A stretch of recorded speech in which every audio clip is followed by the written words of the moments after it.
मुजफ्फरनगर में medical college पर इलाज में लापरवाही का गंभीर मामला सामने आया है। पश्चिम गौशाला मोहल्ला निवासी 63 वर्षीय अतर सिंह बालियान ने आरोप लगाया है कि मेडिकल कॉलेज में आंख के लेंस का ऑपरेशन कराने के बाद उनकी आंख की रोशनी चली गई। पीड़ित अतर सिंह का कहना है कि ऑपरेशन से पहले उनसे 10,000 रुपए की मांग की गई थी। आरोप है कि पैसे देने से मना करने और विरोध जताने के बावजूद अस्पताल स्टाफ उन्हें ऑपरेशन थिएटर में ले गया। ऑपरेशन के अगले ही दिन उन्हें अस्पताल से डिस्चार्ज कर दिया गया, लेकिन कुछ समय बाद उनकी आंख से दिखना बंद हो गया। पीड़ित के अनुसार जब उन्होंने दोबारा अस्पताल पहुंचकर डॉक्टरों से शिकायत की तो उन्हें मेरठ के एक निजी अस्पताल भेज दिया गया। वहां डॉक्टरों ने कथित तौर पर बताया कि सही इलाज और दवाइयां समय पर न मिलने के कारण आंख में संक्रमण फैल गया। अतर सिंह ने आरोप लगाया कि मेडिकल कॉलेज में उन्हें सही दवाइयां नहीं दी गईं और इलाज के नाम पर केवल एक गोली देकर टाल दिया जाता था। उन्होंने यह भी कहा कि जब उन्होंने इलाज से जुड़ी फाइल मांगी तो अस्पताल प्रशासन ने फाइल देने से इनकार कर दिया और केवल एक स्लिप थमा दी।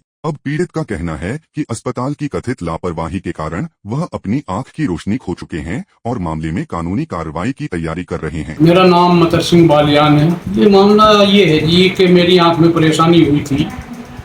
मैं सरकारी हॉस्पिटल में गया था मुजफ्फरनगर। उन्होंने जांच करने के बाद बताया कि एक पर्दे की जांच आप मेडिकल कॉलेज मुजफ्फरनगर में करा लो। मैं वहाँ पहुँचा, वहाँ से जाँच कराकर जाँच रिपोर्ट लेकर फिर वापिस जो है मैं सरकारी हॉस्पिटल आया। वहाँ के डॉक्टर ने कहा कि आपका जो है लेंस पड़ेगा, आँख बनेगी। मैंने कहा कि ठीक है, ये बना दीजिए आप मेरी, आप बना दो, यहाँ सरकारी हॉस्पिटल में अच्छा रहेंगे, बनती है। तो उन्होंने कहा कि हमारे यहाँ इतने अच्छे डॉक्टर नहीं है और आप जो है मेडिकल कॉलेज में ही बनवा लो बेगराजपुर। तो मुजफ्फरनगर मेडिकल कॉलेज में मैं उनकी सलाह के अनुसार गया और वहाँ पर आँख बनवाई। आँख बनवाने से पहले, ऑपरेशन में जाने से 1 मिनट पहले डॉक्टर ने कहा कि आपका जो ये कार्ड है इसके अंतर्गत तो केवल 7,500 रुपये वाला लेंस पड़ेगा, आप 10,000 रुपये मुझे एक्स्ट्रा दे दीजिए तो हम अच्छे वाला लेंस डाल देंगे। मैंने मना किया, कहा कि सरकार ने जो नियत कर रखा है वही डाल दिया मेरी आँख।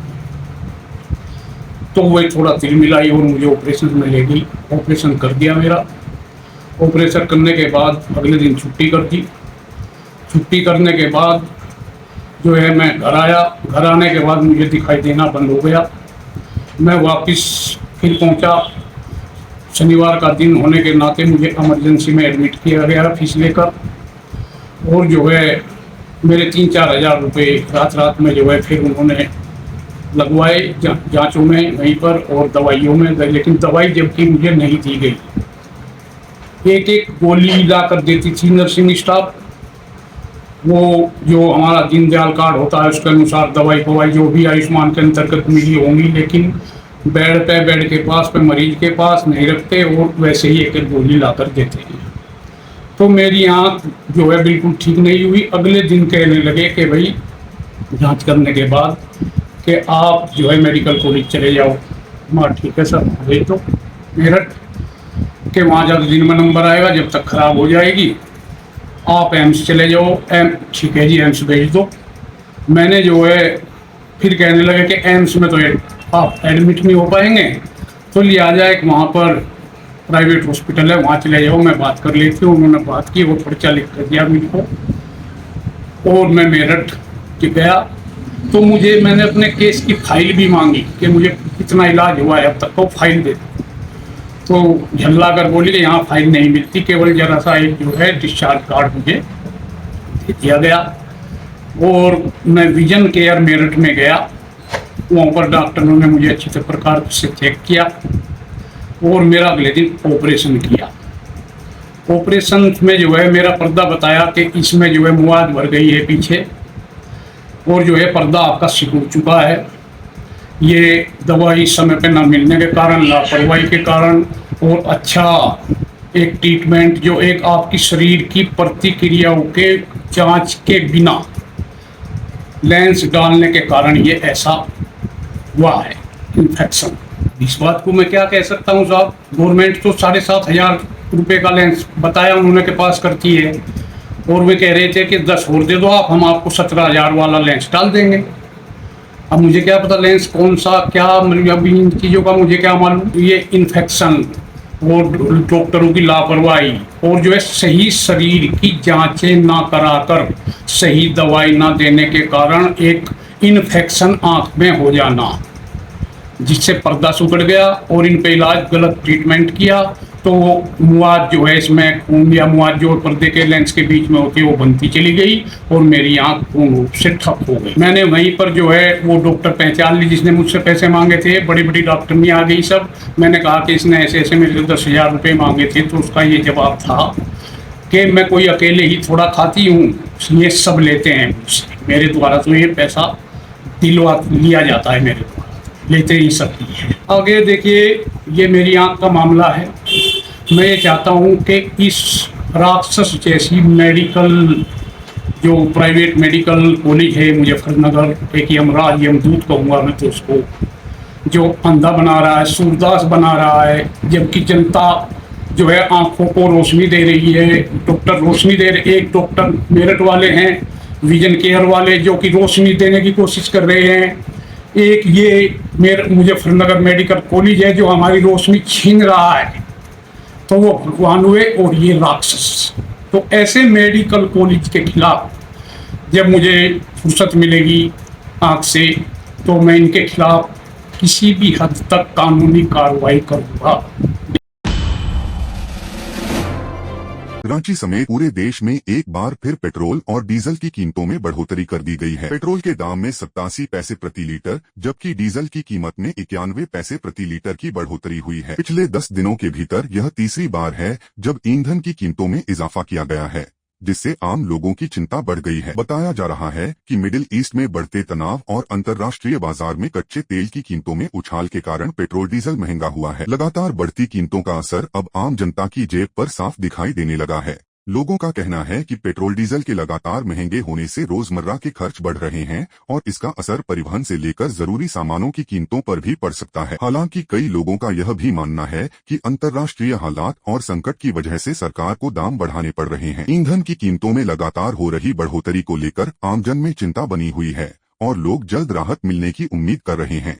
हाँ, वो तो है, पेट्रोल के दाम बढ़े हैं बट उतना भी ज़्यादा फर्क नहीं पड़ रहा है लोगों को, क्योंकि अभी जो क्राइसिस चल रही है उसके अकॉर्डिंग अगर देखा जाए तो जैसा लोग पैनिक कर गए थे कुछ दिन पहले कि अब पेट्रोल लगता है ख़त्म ही हो गया है, मोदी जी के कहने पे कुछ ज़्यादा ओवर पैनिक हो गए थे लोग, बट अब सब कुछ नॉर्मल चल रहा है। और 2 रुपये अगर बढ़ती है तो क्राइसिस अगर ऊपर से ही हो रही है तो फिर हम लोगों को उस चीज़ को कोऑपरेट करना चाहिए और अभी अपने सरकार और अपने देश का साथ देना चाहिए। ऐसे तो नहीं बढ़ना चाहिए था सर, बाकी बढ़ भी रहा है तो हम लोग कुछ नहीं बोल सकते। अब क्या करेंगे, काम करना है, कहीं जाना है तो क्या कर सकते हैं। सरकार अब जो भी सरकार कर रहे हैं अपने लिए, हम लोग के लिए अच्छा ही कर रहे हैं। अपना भी उनका सोच खुद होना चाहिए, जनता को थोड़ा सा बचा के रखें। नहीं, जो प्रधानमंत्री के जो रूल्स होते हैं और जो उनके इम्प्लीमेंटेशन होते हैं हर साल वो बहुत टफ होते हैं। जो हम लोग का जो नोट चेंज हुआ था और अभी पेट्रोल का और गोल्ड का जो उनके जो भी इम्प्लीमेंटेशन होते हैं बहुत बहुत रफ होते हैं पब्लिक के लिए। तो उनको इसका ध्यान देना चाहिए कि जो भी इम्प्लीमेंट करें वो हम लोग के लिए सुविधा भी प्रोवाइड करें पहले, उसके बाद इम्प्लीमेंट करें। अब 3 दिन हम लोग को बहुत प्रॉब्लम फेस करना पड़ा था, बहुत जगह मैं लेट से पहुंचा, जिम भी नहीं जा पा रहा था और घर की चीज़ें भी नहीं हो पा रही थी। अब क्या बोले, इसमें बढ़ रहा है तो अब तो बढ़ाना तो जरूरत है तो जाना ही पड़ेगा ना, क्या कर सकते हैं इससे बताइए। अब सरकार जो बढ़ाएगा तो।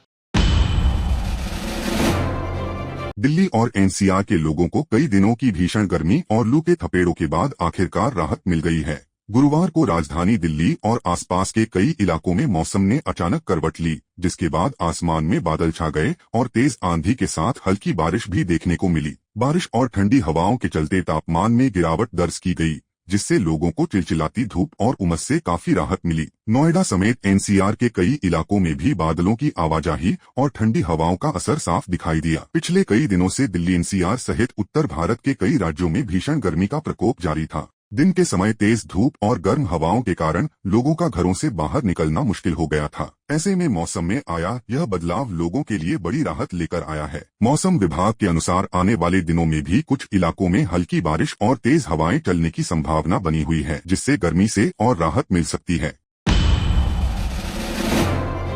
गुजरात टाइटंस ने IPL 2026 में अपने शानदार प्रदर्शन से एक बार फिर साबित कर दिया है कि क्यों उन्हें इस सीजन की सबसे मजबूत टीम माना जा रहा है। चेन्नई सुपर किंग्स के खिलाफ 89 रनों की बड़ी जीत दर्ज करने के बाद गुजरात ने न सिर्फ पॉइंट्स टेबल में अपनी स्थिति मजबूत की है, बल्कि ट्रॉफी की सबसे बड़ी दावेदार के रूप में भी खुद को स्थापित कर लिया है। शुभमन गिल की कप्तानी में गुजरात टाइटंस ने पूरे टूर्नामेंट में संतुलित और आक्रामक क्रिकेट खेला है। टीम की बल्लेबाजी लगातार मजबूत नजर आई है, वहीं गेंदबाजों ने भी विपक्षी टीमों पर दबाव बनाए रखा।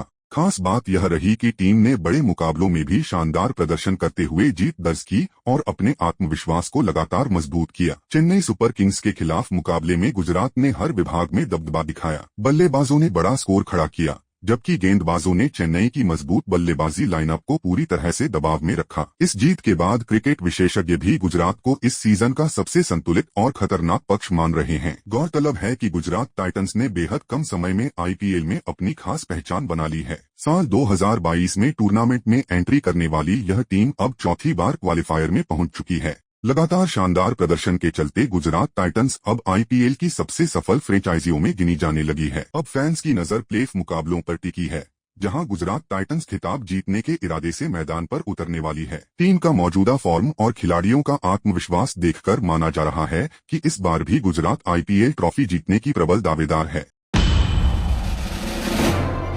नोएडा में कई दिनों से पड़ रही भीषण गर्मी और लगातार चल रही लू के बीच गुरुवार को मौसम ने अचानक करवट ली। दोपहर बाद शहर में तेज धूल भरी आंधी चली और देखते ही देखते आसमान में काले बादल छा गए। मौसम में आए इस बदलाव के बाद लोगों को झुलसा देने वाली गर्मी से काफी राहत मिली। तेज हवाओं के कारण कई इलाकों में धूल का गुबार छा गया, जिससे सड़क पर चल रहे लोगों और खासकर दुखिया वाहन चालकों को परेशानी का सामना करना पड़ा। कई जगहों पर वाहन चालकों को अपनी गाड़ियां रोकनी पड़ी, जबकि राहगीर भी बचाव के लिए सुरक्षित स्थान तलाशते नजर आए। हालांकि आंधी के कारण थोड़ी दिक्कत जरूर हुई, लेकिन मौसम सुहावना होने से लोगों ने राहत की सांस ली। पिछले कई दिनों से नोएडा और दिल्ली NCR में तापमान लगातार बढ़ रहा था और तेज धूप के साथ लू लोगों को परेशान कर रही थी। ऐसे में अचानक बदले मौसम और ठंडी हवाओं ने लोगों को बड़ी राहत दी है। मौसम विभाग के अनुसार आंधी और बादलों की वजह से तापमान में हल्की गिरावट दर्ज की गई है। आने वाले दिनों में भी मौसम में हल्का बदलाव बने रहने की संभावना जताई जा रही है, जिससे गर्मी से कुछ और राहत मिल सकती है। मुजफ्फरनगर के रामलीला टिल्ला मैदान में सनातन धर्म भागीरथी सेवा समिति और सैनी एकता युवा संगठन द्वारा महाराज राजा भगीरथ जी की जयंती के अवसर पर भव्य शोभा यात्रा का आयोजन किया गया। कार्यक्रम का शुभारंभ मंत्री कपिल देव अग्रवाल ने विधिवत पूजा अर्चना के साथ किया और उपस्थित श्रद्धालुओं एवं क्षेत्रवासियों को संबोधित किया। इस दौरान मंत्री कपिल देव अग्रवाल ने महाराज राजा भगीरथ जी के प्रेरणादायी जीवन पर प्रकाश डालते हुए कहा कि उनके कठोर तप, त्याग और दृढ़ संकल्प के कारण ही मां गंगा का पृथ्वी पर अवतरण संभव हो सका, जिससे मानवता का कल्याण हुआ। उन्होंने कहा कि राजा भगीरथ का जीवन समाज को निष्ठा, परिश्रम और लोक कल्याण की प्रेरणा देता है। उन्होंने कहा कि इस तरह की शोभा यात्राएं हमारी सांस्कृतिक विरासत, धार्मिक आस्था और सामाजिक एकता का प्रतीक हैं। ऐसे आयोजन नई पीढ़ी को अपने गौरवशाली इतिहास और संस्कारों से जोड़ने का कार्य करते हैं। कार्यक्रम के आयोजकों ने बताया कि शोभा यात्रा की अनुमति लेने में काफी कठिनाइयों का सामना करना पड़ा, लेकिन भविष्य में भी हर वर्ष इस आयोजन को भव्य रूप से आयोजित करने का प्रयास जारी रहेगा। इस अवसर पर पूर्व सांसद संजीव बालियान, पूर्व विधायक विक्रम सिंह सैनी, प्रमोद उटवाल, सुधीर सैनी, सुनील दर्शन, ललित माहेश्वरी, मनोज सैनी, सत्येंद्र सैनी, योगेंद्र शर्मा, राकेश शर्मा, राजेश कश्यप, अमित सुधा सहित बड़ी संख्या में श्रद्धालु और समाज के गणमान्य लोग मौजूद रहे। देखिए, महाराजा भगीरथ की आज शोभा यात्रा निकाली जा रही है, कार्यक्रम हुआ है और हमारे जीवन में सबसे बड़ा स्थान उनका है। अगर गंगा जी ना होती तो मुजफ्फरनगर में जीवन ना होता। तो एक नई शुरुआत की है, सालू सैनी जी ने की है और हम सब इसमें भाग लेने के लिए आज यहाँ आए। देखिए, पहली बात तो महाराजा भगीरथ का नाम आते परमिशन हो जानी चाहिए थी, लेकिन मैं बधाई दूंगा आदरणीय मंत्री कपिल देव अग्रवाल जी को, हमारे जिलाध्यक्ष सुधीर सैनी को, जिनने प्रयास करके इस शोभा यात्रा की अनुमति कराई। सालू सैनी जब भी करते कार्यक्रम अच्छा करते, दिल से करते, चाहे लावारिस से लाशों का अंतिम संस्कार हो, चाहे वृद्धाश्रम चलाना हो, चाहे भगीरथ जी की जयंती निकालना हो, तो हमारी बहन समाज के हर कार्य में बढ़ चढ़। देखिए, मुजफ्फरनगर रामलीला टिल्ले पर हम हैं और सैनिक समाज के द्वारा महर्षि भगीरथी जी की शोभा यात्रा आज ये निकालने का और मंत्रासीन कार्यक्रम ये हुआ। डॉक्टर संजीव बालियान जी हैं, सुधीर सैनी जी हैं, प्रमोद उटवाल जी हैं, विक्रम सैनी जी और समाज के सब अन्य लोग हैं। सबने मिलकर के शोभा यात्रा को भगीरथी हम सबके जीवन में एक ऐसे महर्षि हुए जो हजारों वर्षों तक तपस्या करने के बाद राजा सगर के 60,000 पुत्रों को उनकी मुक्ति कराने के लिए गंगा मैया की आरती करके, निवेदन करके, पूजा करके, उनका अभिनंदन करके गंगा को पृथ्वी पर लाने का संकल्प किया। लेकिन जब गंगा आने के लिए सहमत हुई, ऐसा बताते हैं कि उनका वेग इतना तेज था कि उन्होंने कहा कि मेरे वेग को थाम नहीं सकता, कैसा करना पड़ेगा, उसके लिए भगवान शिव को प्रसन्न करना पड़ेगा। महर्षि भगीरथ ने भगवान शिव को प्रसन्न किया, उन्होंने जटाएं खोली तो गंगा माँ लपटती और झूमती हुई गंगा माँ पृथ्वी पर अवतरित हुई। आज हमको शीत करती है, हमको पुष्पित करती है, हमको जीवन देने का काम करती है। और कृषि के क्षेत्र में जीवन के लिए और सब लोग, देश भर के लोग, दुनिया भर के लोग हरिद्वार आकर के गंगा माँ में स्नान भी करते हैं और उनके जो जीव की मृत्यु हो जाती है उनकी अस्थियां भी प्रभावित करके उनके जीवन को भी उनको और समर्पित और धन्य करने का काम करते हैं। ऐसे आज के समाज को, सब समाज के आयोजित इस कार्यक्रम में भगीरथ समाज को मेरी बहुत बधाई है, बहुत शुक्रिया। कुलदीप सैनी सर, एक्चुअली क्या है, इसमें कष्ट तो बहुत हो रहा है हमें, लेकिन हमने भी ये बीड़ा उठा रखा था। 1 साल से हमारी प्रक्रिया चल रही है और हमने कोशिश भी की है, हम अपनी कभी हार नहीं मानेंगे। हमने ये बीड़ा उठाया है तो हम इसको सफल करके रहेंगे। हमने ये बीड़ा उठाया है बाबा सैनी समाज की भागीरथी शोभा यात्रा का। हम कोशिश करते हैं, पूरा समाज हमारे साथ है, हम इसमें पीछे नहीं हटेंगे सर। इसमें रूट रहेंगे हमारे रामलीला टिल्ला, नंबर 2 चुंगी, हनुमान चौक, गौशाला रोड, नदी पर जाकर के हमारी शोभा यात्रा समाप्त हो जाएगी। इसमें हमारे साथ पूरा समाज जुड़ा है और काफी हमारे 50-60 लड़के भी जुड़े हैं, युवा हमारे साथ, सभी की बहुत मेहनत की है। ये जो कार्य हमारा जुड़ा है, ये जो हमारा कार्य जुड़ा है, ये हमने नशा मुक्त के थ्रू किया है। एकत्रित लेकर के चलना है और इसमें हमें नशा मुक्त कराना है, क्योंकि जैसे कि हमारे रामलीला टिल्ले पर ये कार्य चल रहा है आजकल नशे में। हमारे आदरणीय कपिल देव अग्रवाल जी मुख्य अतिथि हैं, राजपाल सैनी जी हैं, हमारे भैया सुनील दर्शन जी हैं और भैया मनोज जी हैं, मनोज सैनी जी हैं, संजीव बालियान जी हैं और काफी है जिनका मैं नाम भी नहीं जानता हूँ। मुख्य अतिथि काफी है। पुणे से NEET UG 2026 पेपर लीक मामले में बड़ा खुलासा हुआ है। CBI ने फिजिक्स प्रश्न पत्र लीक करने के आरोप में प्रोफेसर मनीषा संजय हवालदार को गिरफ्तार किया है। जांच एजेंसी के मुताबिक मनीषा पुणे के सेठ हीरालाल सराफ प्रशाला में कार्यरत थीं और उन्हें NTA की ओर से NEET UG 2026 परीक्षा में एक्सपर्ट के तौर पर नियुक्त किया गया था। CBI का आरोप है कि एक्सपर्ट होने के कारण उन्हें फिजिक्स प्रश्न पत्रों तक पूरी पहुंच प्राप्त थी। जांच में सामने आया है कि उन्होंने अप्रैल 2026 में फिजिक्स विषय के कुछ गोपनीय सवाल सहारोपी मनीषा मांडरे के साथ साझा किए थे। बाद में यही सवाल असली प्रश्न पत्र से मेल खाते पाए गए। जांच एजेंसी फिलहाल पूरे नेटवर्क की जांच कर रही है और इस मामले में कई अन्य लोगों की भूमिका भी खंगाली जा रही है। CBI का कहना है कि आने वाले दिनों में इस केस में और भी बड़े खुलासे हो सकते हैं।